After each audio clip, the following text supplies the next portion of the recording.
వివాహానికి శని దోషపూరితమైనప్పుడు ఆలస్య వివాహం అవుతుందా?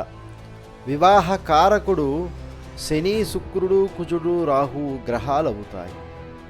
శని వివాహానికి అధిపతి అయినట్లయితే 35 సంవత్సరములు దాటిన తర్వాత వివాహానికి మక్కువ చూపిస్తాడు. శనిదోష నివారణ పూరితమైనప్పుడు జాతకుడు తన జీవితంలో స్థిరపడాలని మరియు ధనాన్ని బాగా సంపాదించాలనే కోరికతో మరియు మంచి ఉద్యోగము మరియు జీతము కావాలని కోరికతో వివాహాన్ని రోజు రోజుకి ఆలస్యంగా చేసుకొని 35 సంవత్సరముల నుండి 37 సంవత్సరాల దాకా వివాహాన్ని ఆలస్యం చేస్తాడు. శనిదోష నివారణ తొలగించుకోవడానికి నీలమణి రత్నాన్ని ఉంగరాన్ని చేసుకొని మధ్యవేలికి ధరించాలి. వివాహము త్వరగా కుదురుతుంది.